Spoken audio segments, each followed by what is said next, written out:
पतंजलि योग सूत्र के द्वितीय पाद साधन पाठ को देख रहे हैं हम।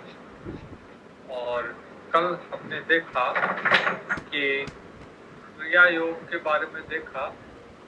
तप स्वाध्याय ईश्वर प्रणिधान, ये क्रिया योग है कि जो भी परिस्थिति आए साधना पथ पे उसको सहन करना, अपने लक्ष्य के अनुकूल, साधना के अनुकूल जो भी ग्रंथ हो उनका अध्ययन करना, अपनी वृत्ति का अध्ययन करना और ईश्वर में श्रद्धा रखना, ईश्वर में समर्पण बुद्धि रखना। तप स्वाध्याय ईश्वर प्रणिधान, ये क्रिया योग है ऐसी पतंजलि के अनुसार। ये क्रिया योग क्या करते हैं? क्लेश को कम करते हैं। क्लेश 5 तरह के हैं।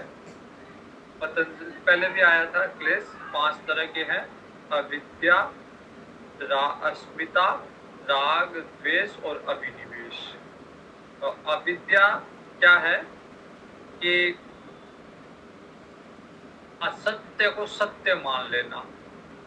तो संसार मिथ्या है लेकिन संसार को सत्य मान लिया, ये अविद्या है। वैसे ही जड़ को चेतन मान लेना। हमारा स्वरूप चैतन्य है लेकिन हमने अपने आप को, इस जड़ को अपना स्वरूप मान लिया। तो असत्य में सत्य बुद्धि और अपवित्र में पवित्र बुद्धि। जैसे ये शरीर ही अपने आप में अपवित्र है लेकिन इसके प्रति भी आकर्षण पवित्र बुद्धि का भाव बन जाता है। तो अविद्या सभी अन्य क्लेशों की जननी कहा गया है। जब तक अविद्या होगा, ये चीज स्पष्ट नहीं होगी, तब तक बाकी के क्लेश मिट नहीं सकते। फिर है अस्मिता, राग, द्वेष और अभिनिवेश। तो राग द्वेष तो पता ही है। अस्मिता जड़ चेतन की ग्रंथि, जड़ और चेतन दोनों इस तरह से आभाषित होते हैं, उनको अलग अलग किया नहीं जा सकता। जैसे जैसे एक लोहे की बोल हो और उसको तपा दिया जाए, तो लोहे की बोल काले रंग की है लेकिन उसको तपा दिया तो उसका रंग लाल हो गया, तपने आग में तपने के कारण। लेकिन वो काले रंग की बोल अब लाल दिखने लग गई, जबकि वास्तविकता वो है कि वो लोहा तब भी काला ही है, लोहे का रंग काला ही है, लेकिन देखने वाला बोलेगा कि लोहा मतलब ये बोल जो है वो लाल रंग की है। तो अब इसमें से लोहा और अग्नि को अलग नहीं किया जा सकता। जब तक वो गर्म रहेगा तब तक वो लोहा और अग्नि तत्व उसको अलग नहीं किया जा सकता। वैसे ही जड़ और चेतन की जो ग्रंथि है, जो मिश्रण है, उसको अलग नहीं किया जा सकता जब तक कि विवेक ना हो। विवेक जैसे हंस जो होता है उसमें ये विवेक होता है कि वो केवल दूध ग्रहण करता है, पानी को छोड़ देता है। तो वैसे ही जब ये विवेक होगा तब हम चेतन को अलग कर सकेंगे और जड़ को अलग कर सकेंगे। और उसके बाद में अभिनिवेश की ममत्व बुद्धि।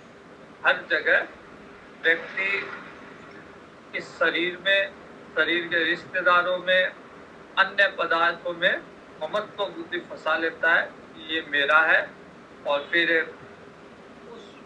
उसके कुछ होने पे दुखी सुखी होता रहता है। तो ये क्लेश है जो समाधि में बाधा है, और इन क्लेश को कम करने के लिए क्रिया योग किया जाना चाहिए। क्रिया योग क्या है? तप, स्वाध्याय और ईश्वर प्रणिधान है।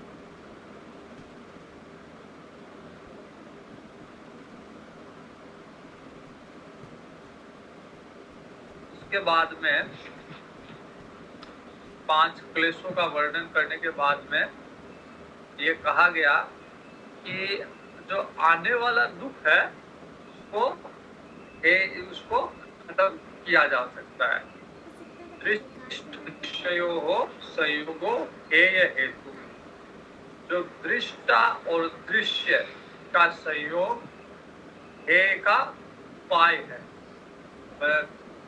दृष्टा दृश्य आए इसका मतलब पुरुष और प्रकृति, पुरुष और प्रकृति बोल दो, दृष्टा दृश्य बोल दो, जड़ चेतन बोल दो, या क्षेत्र क्षेत्रज्ञ बोल दो, एक ही बात है। तो दृष्टा और दृश्य का संयोग हेय का कारक उपाय है, मतलब उसके संयोग से उस आगंतुक दुख को का नाश किया जा सकता है। प्रकाश क्रिया स्थिति शीलम भूतेन्द्रियात्मकम भोगापवर्गार्थम दृश्यम। दृश्य की परिभाषा दी है कि दृश्य में प्रकाश भी होता है, क्योंकि चेतन का अंश भी है उसमें, इसलिए प्रकाश भी है, क्रिया भी है, स्थिति भी है, ये उसका स्वभाव है, और पंच महाभूत और इंद्रियां इसका प्रकट स्वरूप है। तो पूरा का पूरा दृश्य जगत पंच महाभूतों से बना हुआ है, और हमारी जो ज्ञानेंद्रियां हैं ये और पंच महाभूत इनसे मिलके पूरा का पूरा दृश्य जगत बना हुआ है। ये दृश्य जगत क्या करता है कि व्यक्ति के लिए भोग का साधन भी देता है और मोक्ष का साधन भी देता है।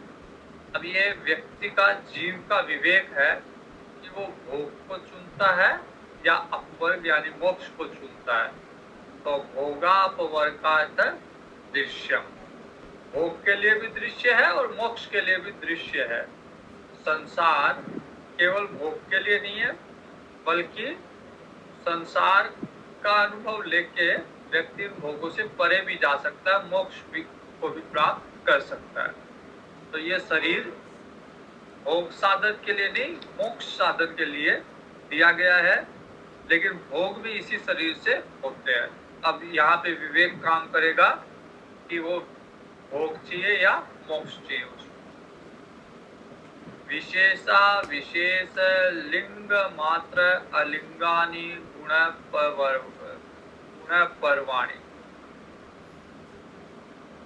विशेष और अविशेष, लिंग मात्र और अलिंग, ये 4 गुण भेद है, 4 विधियों से दृश्य चलता है। तो विशेष मतलब पुरुष विशेष मतलब ईश्वर, तो ईश्वर का अंश भी है, और अविशेष मतलब जड़, तो जड़ भी है उसमें और चेतन भी है, दोनों का मिश्रण है। लिंग मात्र भी है और अलिंग भी है। दृश्य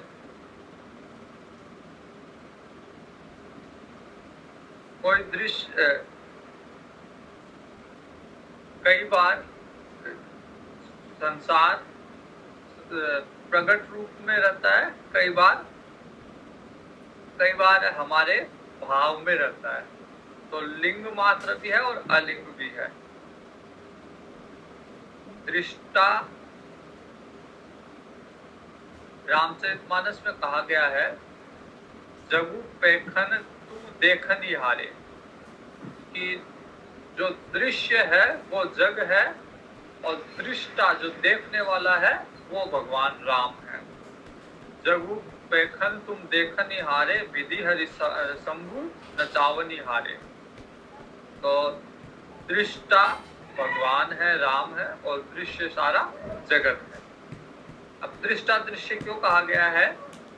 क्योंकि इस दृश्य को, इस संसार रूपी दृश्य को जो देखने वाला है, कोई कहेगा कि आंखों से देखते हैं, लेकिन आंखों के पीछे, कोई कहेगा आंखों के पीछे मस्तिष्क है, मस्तिष्क के द्वारा आंखें देखती है, लेकिन उसके भी पीछे, तो सबसे पीछे जो देखने वाला है वो चेतन तत्व है, परमात्मा है। इसलिए दृष्टा वास्तव में परमात्मा ही है। तदर्थम एवं दृश्यात्मा, तो परमात्मा के लिए दृष्टा दृषि मात्र शुद्धोपि प्रत्ययानुपश्य है। दृष्टा जो है वो परम शुद्ध है, चेतन मात्र ज्ञान स्वरूप दृष्टा है, एकदम शुद्ध है, लेकिन स्वभाव से वो क्या होता है कि जैसा आपकी वृत्ति होगी वैसा बन जाएगा। तो ये उसकी विशेषता है। शुद्धोपि, शुद्ध होने के बाद में भी, मतलब उसका कोई रूप नहीं है, लेकिन फिर भी आपकी वृत्ति के अनुसार वो ढल जाएगा। जैसे पानी का कोई रूप नहीं है, कोई आकार नहीं है पानी का, पानी को जहां डालो वो आकार ग्रहण कर लेगा। अगर गिलास में डालो तो गिलास का आकार ग्रहण कर लिया, अगर बाटी में डालो तो बाटी का आकार ग्रहण कर लेगा। तो वैसे ही दृष्टा जो है वो वृत्ति के अनुसार आकार ग्रहण कर लेता है। शुद्धोपि प्रत्ययानुपश्य, बुद्धि में जैसी वृत्ति है वैसा ही उसका स्वरूप है दृष्टा का। दृष्टा देखकर क्या करता क्या है?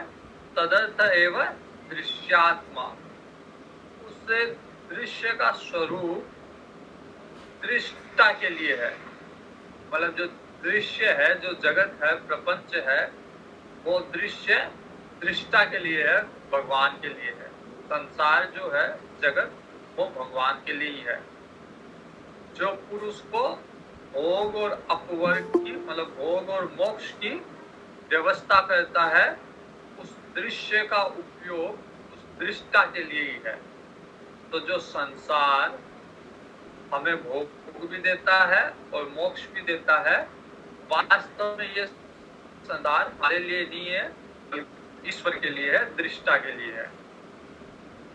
कृतार्थम प्रति नष्टम अप्यनष्टम तदन्य साधारणत्वात्।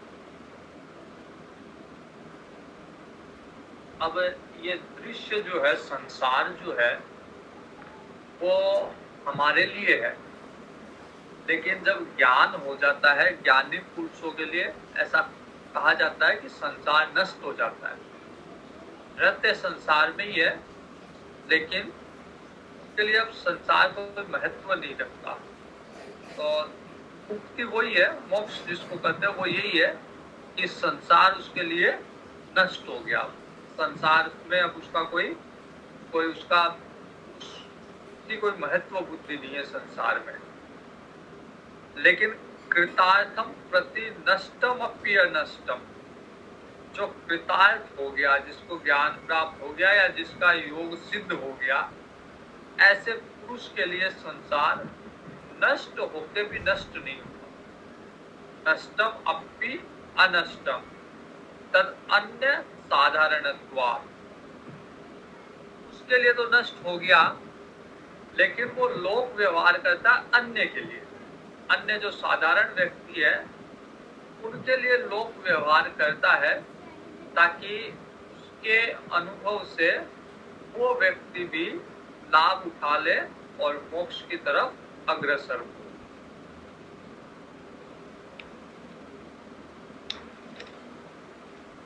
तो उस पुरुष के लिए नाश को प्राप्त हुआ यह दृश्य नष्ट नहीं होता।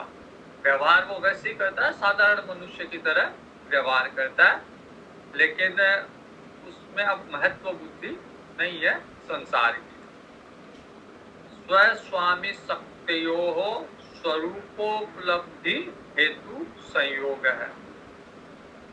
स्वशक्ति, खुद की शक्ति, और जो मुक्ति है वो केवल जीव की शक्ति से नहीं, जीव और स्वामी ईश्वर की शक्ति से मिलके मुक्ति मिलती है। तो स्वशक्ति जो मुक्ति का संपादन करती है, अर्थात दृश्य और स्वामी शक्ति अर्थात दृष्टा, इन दोनों का मिलन, इन दोनों का एक रूप होना ही मुक्ति है।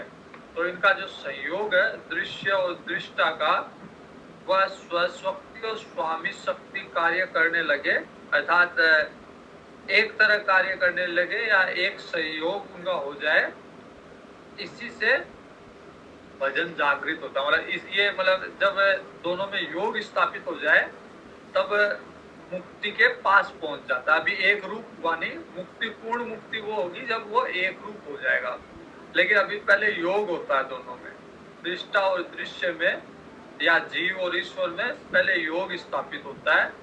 और तस्य हेतु अविद्या, और जो ये योग हुआ, जीव और ईश्वर का योग जो हुआ वो भी अविद्या है।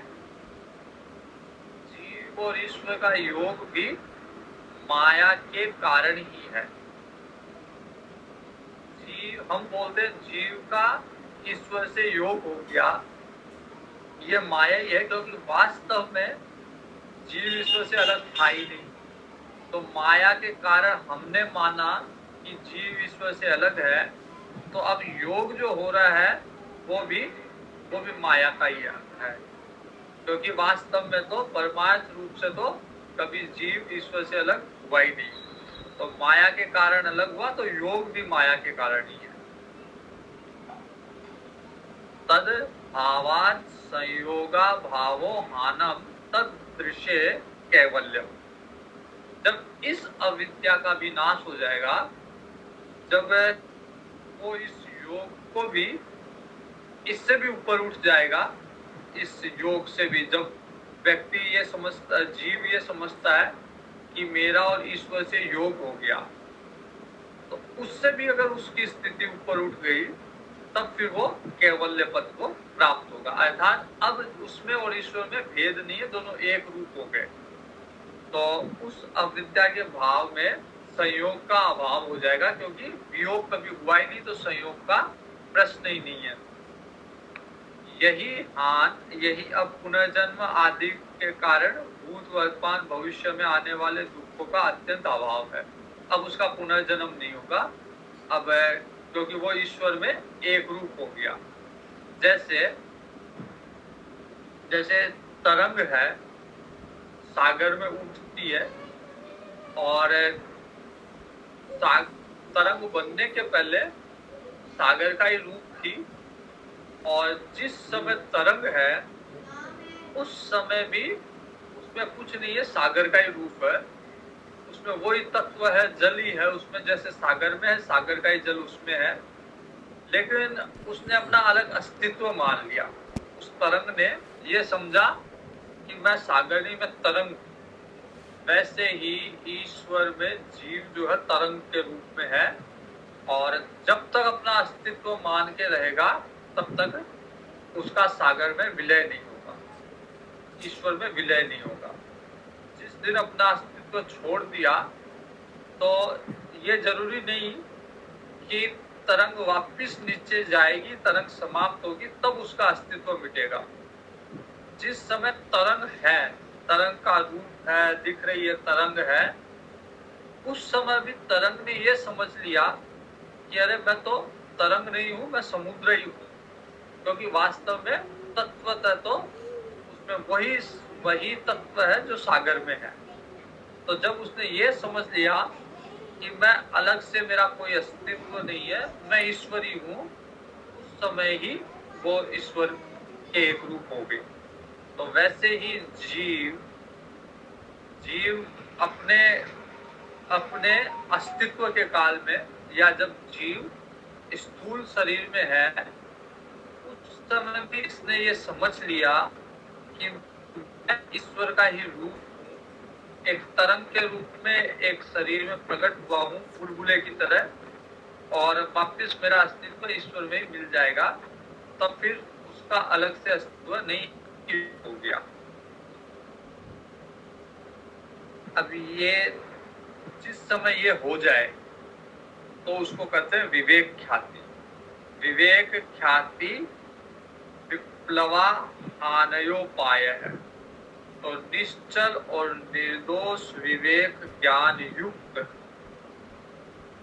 अगर कोई हो गया, तो ये दुखों का अत्यंत अंत का उपाय है। जब विवेक जागृत हो गया, ये क्या है? विवेक ही तो है कि मैं तरंग नहीं हूँ, मैं तो सागर ही हूँ, तो मैं जीव नहीं हूँ, मैं तो ईश्वरी हूँ।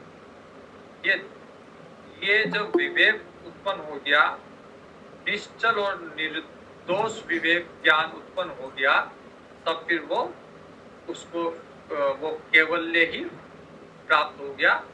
अर्थात कैवल्य प्राप्ति के लिए इस तरह का विवेक होना आवश्यक है। विवेक ख्याति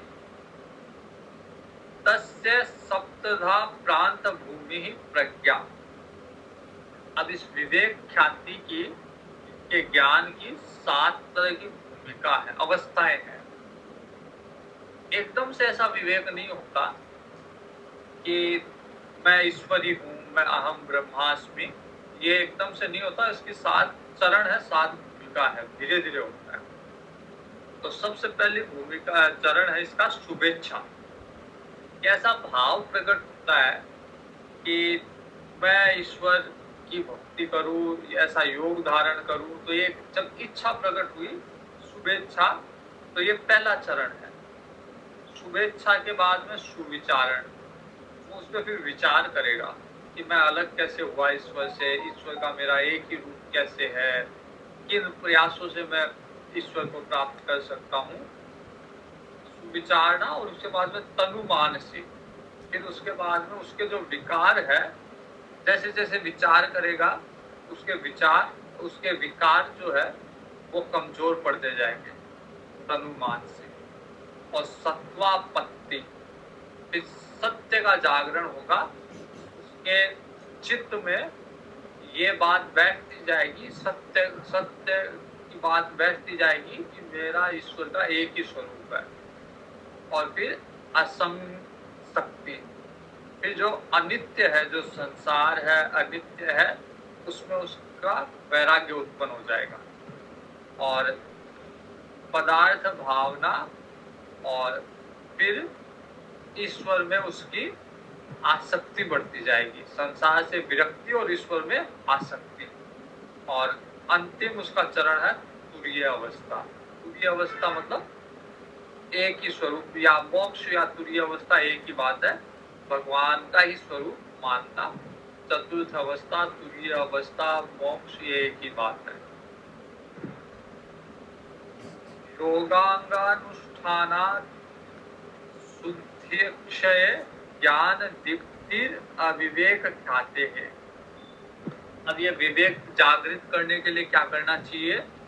योग के विभिन्न अंगों का अनुष्ठान करना चाहिए, जिससे अशुद्धि का नाश होने पर ज्ञान का प्रकाश हो, विवेक ख्याति पर्यंत हो जाता है। तो अब प्रारंभ होता है अष्टांग योग, जिसके लिए पतंजलि योग सूत्र प्रसिद्ध है। पतंजलि योग सूत्र को अष्टांग योग भी कहा जाता है। वो अब प्रारंभ हो रहा है, और इसका अनुष्ठान करने से, इस अष्टांग योग का पालन करने से क्या होगा? विवेक ख्याति जागृत होगी। ऐसा विवेक जागृत होगा जो कि सप्त भूमिका वाला विवेक है, शुभेच्छा से लेके और तुरीय अवस्था तक 7 इसकी भूमिका है, जो विवेक आपको कैवल्य अवस्था तक पहुंचा देगा। तो साधना पाद में और 29 नंबर सूत्र, वहां से प्रारंभ होता है अष्टांग योग। यम नियम आसन प्राणायाम प्रत्याहार धारणा ध्यान समाधि समाधयो अष्टांगानि। तो योग के 8 अंग है। यम, नियम, आसन, प्राणायाम, प्रत्याहार, धारणा, ध्यान, समाधि, ये 8 अंग है योग के। इन अंगों के बिना योग सिद्ध नहीं होता, या समाधि की अवस्था तक नहीं पहुंचा जा सकता। तो प्रारंभ हुआ है यम से, यम नियम से, और समाधि तक ये अष्टांग योग है। तो कोई ये चाहे कि मैं डायरेक्ट समाधि में प्रवेश कर लूं तो कर नहीं सकता। आजकल बहुत सारे ऐसे सेंटर खुल गए, बहुत सारे संस्थान हैं जो योग का प्रशिक्षण देते हैं, समाधि का प्रशिक्षण देते हैं, लेकिन पतंजलि महर्षि के अनुसार और शास्त्र के अनुसार जब तक इन 8 अंगों का अभ्यास नहीं किया जाए किसी की भी समाधि लग नहीं सकती। कलिकाल है, कलिकाल में तरह तरह के आडंबर प्रचलित रहते हैं। कई लोग ऐसी औषधियां भी निकाल दी कईयों ने, कई ऐसी मेडिसिन भी आ गई कि मेडिसिन खाओ और समाधि में जाओ। और कई लोग ऐसा दावा करते हैं कि 7 दिन में समाधि की अवस्था में पहुंचा देंगे, या 7 दिन में प्रकाश दिखा देंगे, 7 दिन कुंडली जागृत चल रही है, कुंडली जागरण हो जाएगा, कुंडली शक्ति जागृत हो जाएगी। इसके अलग अलग कोर्स चलते हैं, कोई 21 दिन में, कोई महीने भर में कुंडली जागृत करा देते हैं, लेकिन ये कुछ भी संभव नहीं है, हो नहीं सकता। और अगर मान लीजिए हो नहीं सकता, वैसे तो अगर हो रहा है बिना यम नियम के तो उसके विपरीत असर बहुत है। इसलिए ऐसी इन अफवाहों में या इन आडंबरों में फंसने की अपेक्षा अष्टांग योग पे का आचरण पालन करना चाहिए, ताकि योग की अवस्था सही तरह से सिद्ध हो सके। तो इसमें पहला है यम। यम क्या है? सूत्र नंबर 30 साधन पाठ। यम की परिभाषा है अहिंसा सत्यास्तेय ब्रह्मचर्या परिग्रह यमा। तो यम क्या है? अहिंसा, सत्य, अस्तेय, अस्तेय मतलब चोरी नहीं करना।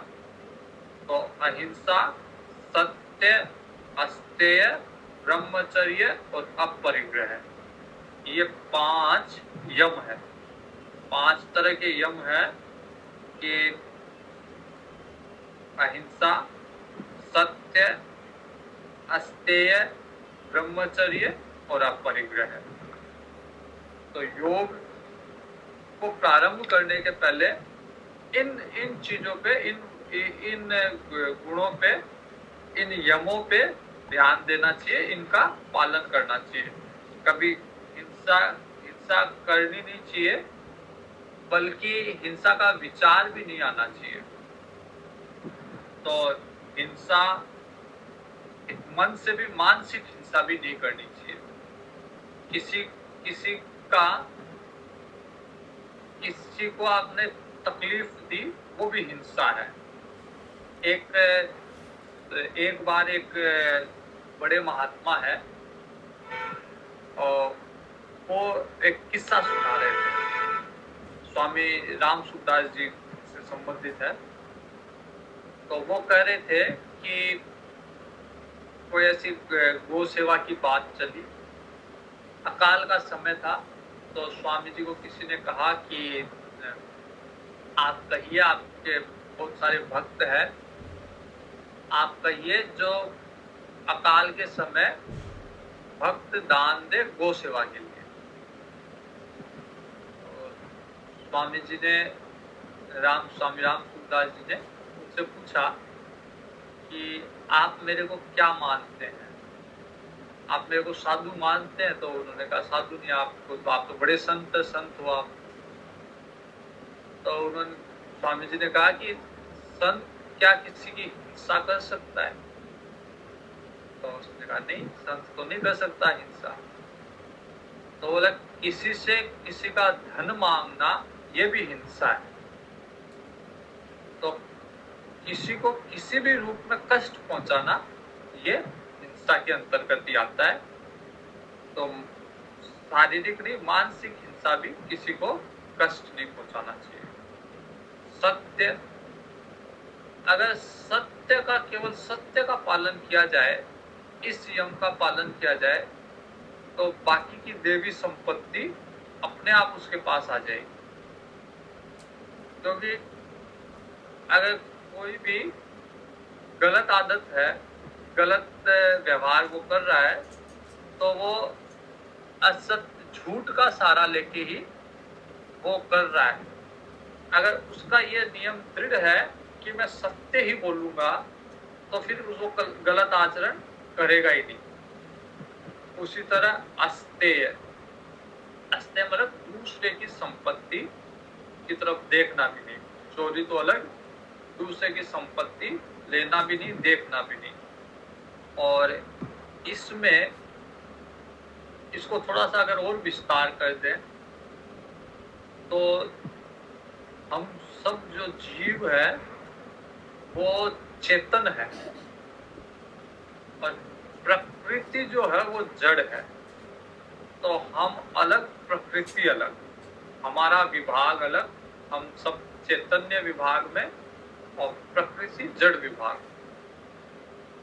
तो चैतन्य द्वारा या हमारे द्वारा प्रकृति पे कब्जा करना, ये भी अस्तेय के अंतर्गत आ गया। जितनी आवश्यकता हो उतना प्रकृति का उपयोग करना वो तो ठीक है कि जीवन निर्वाह के लिए आवश्यक है। उसके अतिरिक्त प्रकृति पे कब्जा करना कि ये मेरी भूमि है, ये मेरा घर है, तो उस पे ममत्व बुद्धि, जैसे क्लेश में है ना कि ममत्व बुद्धि भी एक क्लेश है। तो ममत्व बुद्धि रखना, दूसरों को जो कानूनी रूप से दूसरे की संपत्ति हो तो अलग बात है, लेकिन खुद की संपत्ति में भी ममत्व बुद्धि रखना अस्तेय के अंतर्गत आता है। उसी तरह ब्रह्मचर्य, तो ब्रह्मचर्य भी शारीरिक ब्रह्मचर्य तो है ही है। उसके अलावा ब्रह्मचर्य का अर्थ है कि ब्रह्म में विचरण करना, ब्रह्म में आचरण करना, मतलब बुद्धि को हमेशा ब्रह्म में लगाए रखना, ब्रह्म का चिंतन करना, ब्रह्म के लिए साधन करना, ब्रह्ममय जीवन बनाना, वो ब्रह्मचर्य है। और ब्रह्मचर्य सारी इंद्रियों से का संयम, यही ब्रह्मचर्य है। और अपरिग्रह, अपरिग्रह की आवश्यकता से अधिक, जो मैंने बता दिया था अस्तेय के अंतर्गत ही मैंने बता दिया, उसको अलग से कहा गया अपरिग्रह कि आवश्यकता से अधिक कोई भी वस्तु इकट्ठी नहीं करना। जितनी आवश्यकता है उतनी इकट्ठा, जैसे गृहस्थी है तो गृहस्थी को चाहिए कि अपने लिए पर्याप्त भोजन रखे, और कोई साधु आए उसके लिए भी भोजन की व्यवस्था, या कोई अतिथि आए उसके लिए भी भोजन की व्यवस्था रखे, तो इतना परिग्रह कर सकता है। लेकिन साधु के लिए इतना परिग्रह भी आवश्यक नहीं है। बस अपना पेट भरे, और जिस समय भोजन कर रहा है कोई आ गया दे दिया, नहीं तो उसके लिए फिर वो परिग्रह नहीं करेगा। तो परिग्रह के भी अलग अलग स्तर हो सकते हैं। जैसे राजा के लिए परिग्रह की मात्रा अधिक हो सकती है, क्योंकि उसको प्रजा का पालन भी करना है। लेकिन सबकी एक एक सीमा है कि उस सीमा से परे परिग्रह जो है, फिर उससे क्या होगा कि यम का पालन नहीं होगा और उसका योग सिद्ध नहीं होगा। संसार में उसको पुण्य मिलेगा, पाप मिलेगा, उसके फलस्वरूप वो स्वर्ग में जाएगा, नरक में जाएगा। लेकिन मतलब जैसे अगर मान लीजिए धन अधिक संग्रह कर लिया, हो सकता है वो उस धन का सदुपयोग कर रहा हो, पुण्य कर रहा हो, लोगों की भलाई कर रहा हो, लेकिन उससे योग सिद्ध नहीं होगा उसका। इसलिए जिसको, जो योगी है उसको अपरिग्रह करना चाहिए। जो है भी आवश्यक, उनमें भी ममत्व बुद्धि नहीं, और आवश्यकता से अधिक संग्रह नहीं। तो ये 5 यम है। और इसी तरह इन यमों की विशेषता क्या है? जाति देश काल समयान छिन्ना सार्वभौमा महाव्रतम। ये महाव्रत बन जाते हैं यम, और सार्वभौम महाव्रत बन जाते हैं जब हर जाति में, हर देश में, हर काल में और हर समय में इनका पालन किया जाए। जैसे कोई ये कहे कि मैं सुबह सुबह तो यम का पालन करता हूँ, अहिंसा भी रखता हूँ, आस्ते भी रखता हूँ, अपरिग्रह भी रखता हूँ, सत्य भी बोलता हूँ, लेकिन शाम को नहीं करता। तो ऐसा नहीं, हर काल में, हर देश में। कोई कहेगा कि मैं जब गांव जाता हूँ तब तो पालन करता हूँ, लेकिन जब शहर में आता हूँ तो पालन नहीं करता। ऐसा नहीं, हर देश में, हर काल में, हर देश में, हर जाति में मतलब हर वृत्ति में, वृत्ति की हर जाति में जैसा भी मन की अवस्था हो उसमें यम का पालन आवश्यक है। तो हर जाति, हर देश, हर काल और हर समय में अगर कोई पालन करता है तो वो एक महाव्रत बन गया, सार्वभौम महाव्रत हो गया।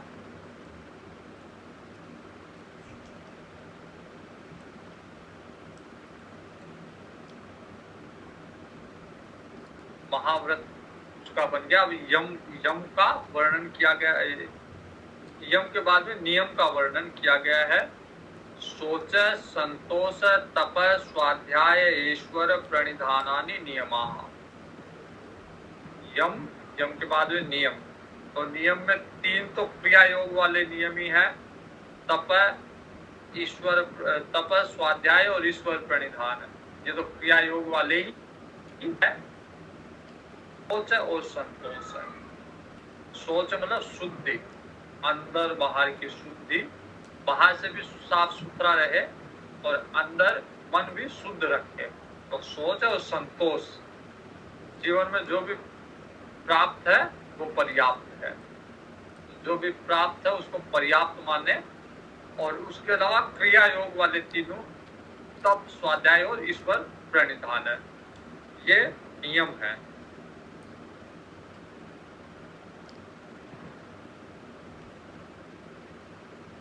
यम और नियम के पालन में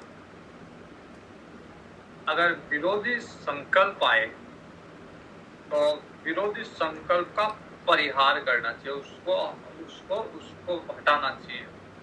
जैसे सत्य बोलने का यम है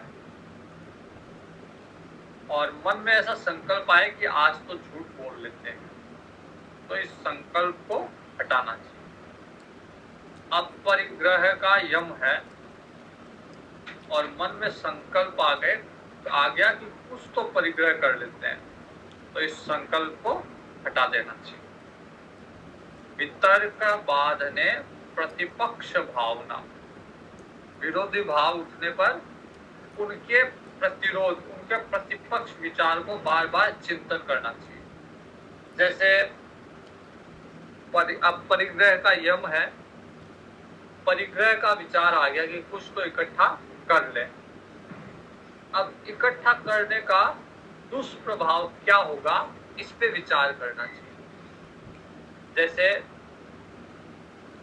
अब परिग्रह कर लिया, बहुत सारा संग्रह हो गया, तो फिर मन में ये विचार आना चाहिए, ये विवेक जागृत होना चाहिए कि इतने धन का करूंगा क्या, ये धन मेरी योग साधना में बाधक है।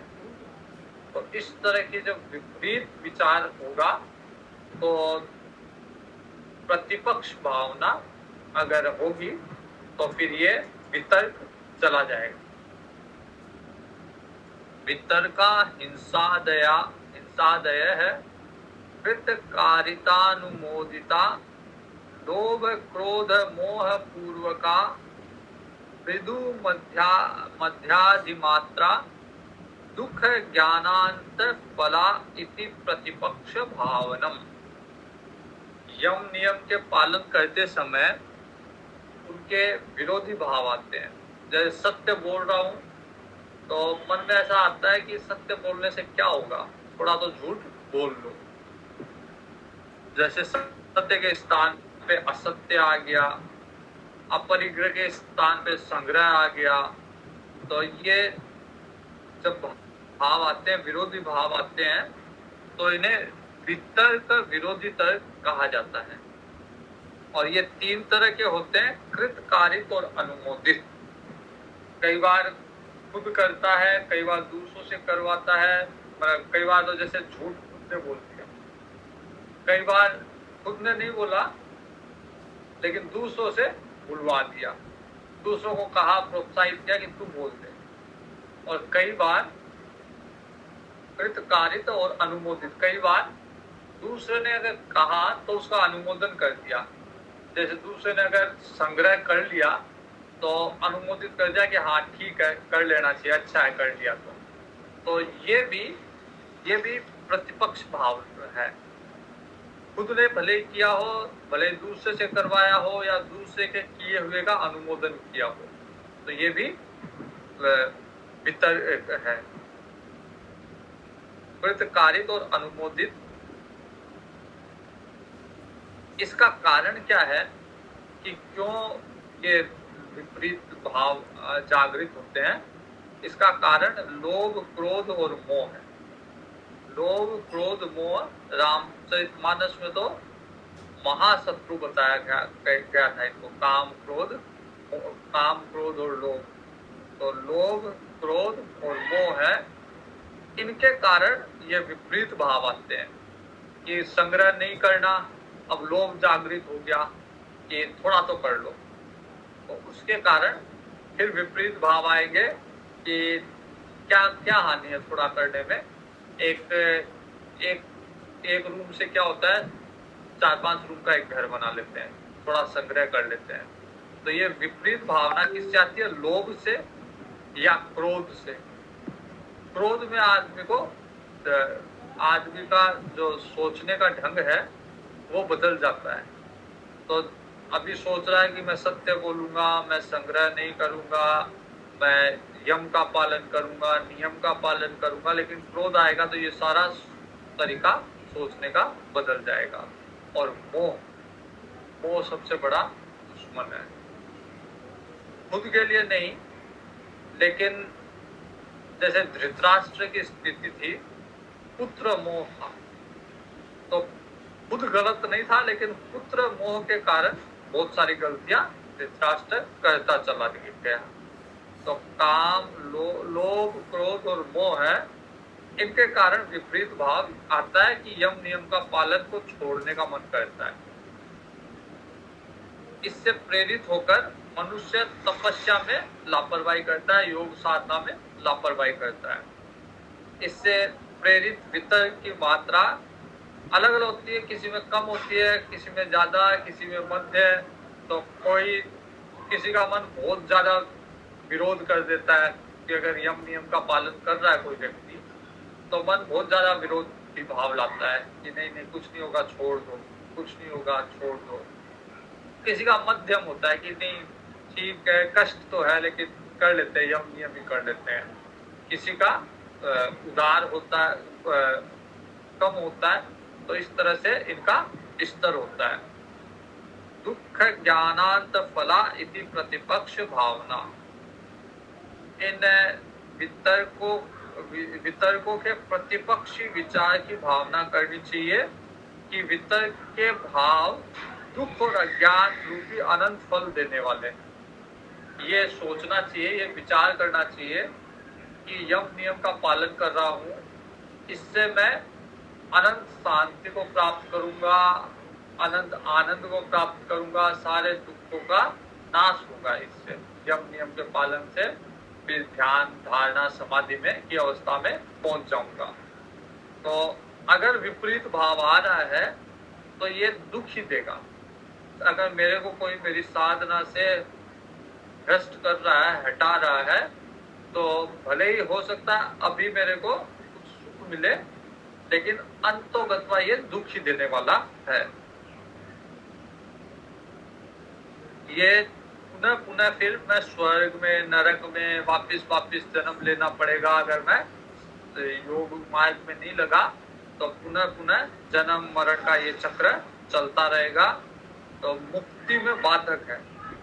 इसलिए इस तरह की वितर्कों को हटा देना चाहिए दिमाग से।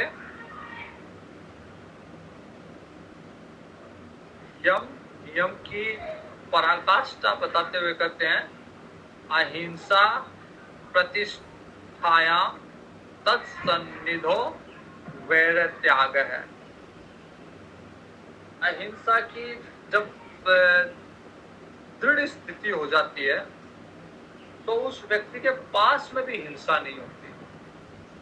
जैसे बहुत सारे महात्मा, एक भागवत में कहानी एक आती है, कथा आती है कि एक राजा गए थे वन में, और उन राजा को ने देखा कि दो विपरीत स्वभाव वाले जानवर जैसे शेर और हिरण वो साथ साथ खेल रहे थे। तो राजा ने जैसे ही देखा कि ये शेर और हिरण साथ साथ खेल रहे हैं, तुरंत उनके दिमाग में ये आया, विचार आया। उन्होंने अपने सेनापति को आदेश दिया कि यहाँ पे ढूंढो, जरूर कोई महात्मा तप कर रहा होगा। बिना महात्मा के तप के ऐसा संभव नहीं है कि शेर और हिरण साथ खेल लें। फिर उन्होंने जब ढूंढा तो एक ऋषि, एक महात्मा वहां तप कर रहा था। तो जब कोई इस तरह की यम नियम का पालन करता है, जैसे अहिंसा का पालन किया, तो फिर उसके आसपास के क्षेत्र में भी हिंसा नहीं होगी। उसके यम नियम उसका इतना दृढ़ हो जाएगा तो आसपास के लोगों की भी वृत्ति परिवर्तित हो जाती है। इसलिए कई आश्रम में जाते ही शांत हो जाता मन, चित्त जो है एकदम शांत हो जाता है, क्योंकि वहां पे किसी तपस्या की हो।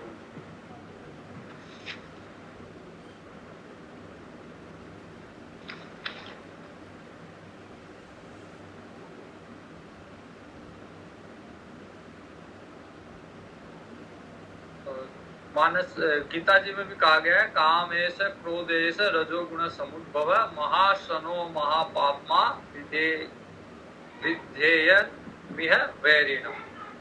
ये काम, क्रोध और ये रजोगुण से उत्पन्न हुए भी हैं, इनको ये बहुत ज्यादा भोग भोगने वाले हैं, इसलिए इनको वैरी की तरह एक हटा देना चाहिए। दूसरा यम सत्य। तो सत्य की पराकाष्ठा, जैसे अहिंसा की पराकाष्ठा थी कि उसके आसपास में कोई हिंसा नहीं करेगा, तो सत्य की पराकाष्ठा है सत्य प्रतिष्ठायाम क्रियाफलाश्रयत्वम। सत्य की दृढ़ भूमि स्थित हो जाने पर क्रियाफल का आश्रय प्राप्त हो जाता है, क्योंकि सत्य केवल आत्मा है, भगवान ही सत्य है, भगवान का स्वरूप ही सत्य है। तो सृष्टि में अन्य जो कुछ है वो नश्वर है, परम सत्य ईश्वर है। तो इस सत्य परमात्मा में भली प्रकार स्थित हो गया, उसमें श्रद्धा केंद्रित हो गई, तो वो क्रियाफल आश्रय, क्रिया का फल उस परमात्मा में मिल जाता है। मतलब जो भी क्रिया करता है, या इसको इस तरह से समझ लीजिए कि फिर जो सत्य का पालन, सरल शब्द में समझ लीजिए कि जो सत्य का पालन करता है उसके योग स्वयं फिर भगवान वहन करते हैं। उसको क्या मिलना चाहिए, क्या नहीं मिलना चाहिए, उसका क्रियाफल जो है वो भगवान के हाथ में चला जाता है। तीसरा अंग है योग का अस्तेय, चोरी नहीं करना। तो अस्तेय प्रतिष्ठायाम सर्व रत्नों पर स्थानम। अगर कोई अस्तेय वृत्ति का पालन कर रहा है तो उसे सभी तरह के रत्न प्रकट हो जाते हैं वहां पे। मतलब उसके पास में सारे रिसोर्सेस, सारे तरह के संसाधन उसको उपलब्ध हो जाते हैं अगर कोई चोरी वृत्ति का पूर्णतः त्याग कर देता है। तो चोरी वृत्ति का त्याग करना ऐसा नहीं कि केवल दूसरे का धन चुराना, बल्कि प्रकृति का भी कम से कम दोहन करना। केवल अपने शरीर मात्र के लिए प्रकृति का भी दोहन करना, और जो है शरीर मात्र के लिए भी उसमें भी ममत्व नहीं रखना। अगर ऐसा होता है तो फिर सारे के सारे संसाधन उसको उपलब्ध हो जाते हैं, सारे के सारे रत्न उसको उपलब्ध हो जाते हैं। इसी तरह कोई ब्रह्मचर्य की पराकाष्ठा करता है, पूर्णतया ब्रह्मचर्य का पालन करता है, तो उसको सामर्थ्य शक्ति मिलती है, बीज लाभ मिलता है, उसको शक्ति मिलती है।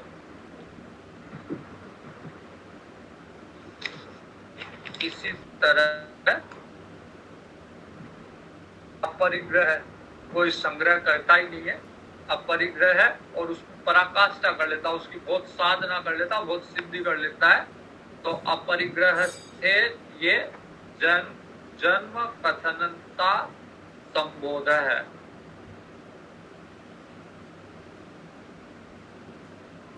अगर कोई अपरिग्रह करता है, अर्थात संग्रह नहीं करता, अर्थात बिना किसी संसाधन के रहता है, पूर्णतः निवृत्त है, तो उसको पूर्व जन्म की स्मृति जागृत हो जाती है। उसको पता चल जाता है कि पहले के जन्म में मैं क्या था। बहुत सारे व्यक्तियों को, बहुत सारे भी नहीं तो कुछ व्यक्तियों को पूर्व जन्म की स्मृति रहती है, कईयों को संस्कार रूप से रहती है। जैसे मैंने बताया कि मेरे साथ एक ब्रह्मचारी था, तो उसने वो कहता था कि ललिता सहस्त्र नाम मेरे को मैंने इस जन्म में याद नहीं किया, पूर्व जन्म से चला आ रहा है, क्योंकि इस जन्म को कहता है इस जन्म में मैंने कभी पढ़ाई नहीं। जैसे पहली बार मैं पढ़ा तो मेरे को लगा कि ये तो मेरे को आता है, पहले से आता है। जैसे रामभद्राचार्य जी का उदाहरण हो सकता है। रामभद्राचार्य जी कहते हैं कि इस जन्म में मैंने नहीं पढ़ा, सारे वेद शास्त्र पूर्व जन्म से ही चले आ रहे हैं।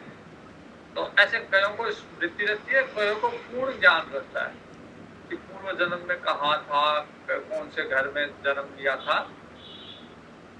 तो अपरिग्रहस्ते ये जन्म कथनता संबोध है।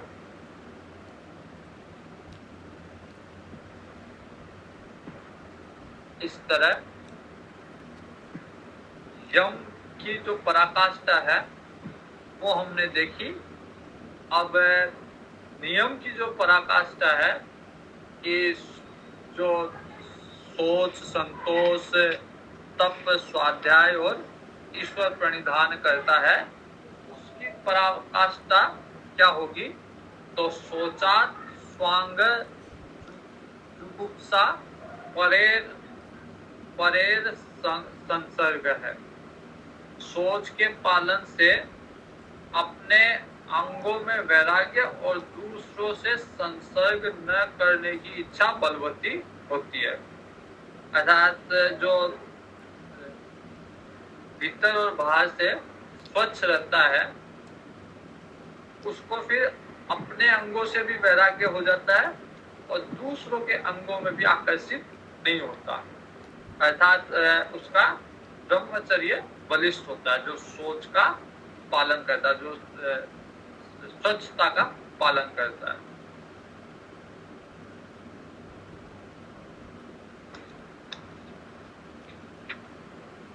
इसी तरह सत्व शुद्धि सोमनस्य एकाग्रेन्द्रिय जयात्म दर्शन योग्य वाणी च। अंतःकरण की अगर शुद्धता है, मन की शुद्धता है, मन की शुद्धि, मन में प्रसन्नता, चित्त की एकाग्रता, मन सहित इंद्रियों को वश में होना और आत्म साक्षात्कार की योग्यता आ जाती है। ये सोच अंतःकरण की शुद्धि का फल है। तो जिसका जो बाहर से अपने आप को शुद्ध रखता है, उसका शरीर के प्रति आकर्षण, स्वयं के शरीर और दूसरों के शरीर के प्रति आकर्षण समाप्त हो जाता है।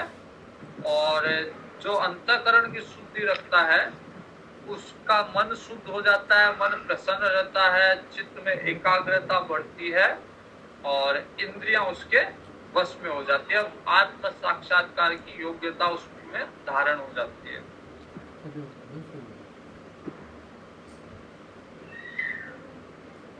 इसी तरह संतोष, तो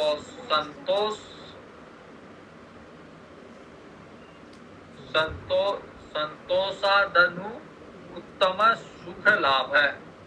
संतोष से सर्वोत्तम सुख का लाभ होता है, जिससे उत्तम कोई सुख नहीं है। तो जिसके मन में संतोष है परम सुख प्राप्त होता है उसको। इसी तरह तप, स्वाध्याय और ईश्वर प्रणिधान है। कायेंद्रिय सिद्धि शुद्धि क्षया तपस है। तप के अनुष्ठान से अशुद्धि का नाश होता है। जितनी भी तरह की अशुद्धि है काया में, इंद्रियों में, उन अशुद्धियों का नाश होता है।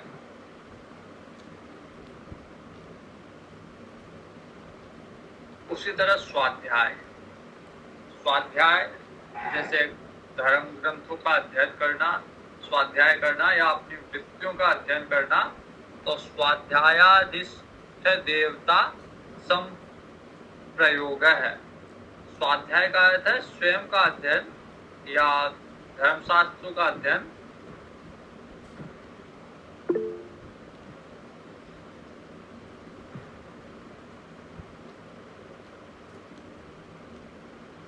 तो ऐसे जो स्वाध्याय करता है उसके इष्ट देव प्रसन्न होते हैं।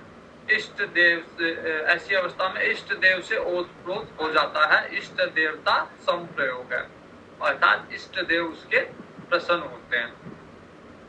और जो ईश्वर प्रणिधान है कि पराकाष्ठा करता है, भगवान में समर्पित रहता है, तो समाधि सिद्धि ईश्वर प्रणिधानात्, ईश्वर की शरणागति से, मन क्रम वचन से उनके प्रति समर्पण एवं उनके हाथ का यंत्र बन जाने से समाधि की सिद्धि होती है।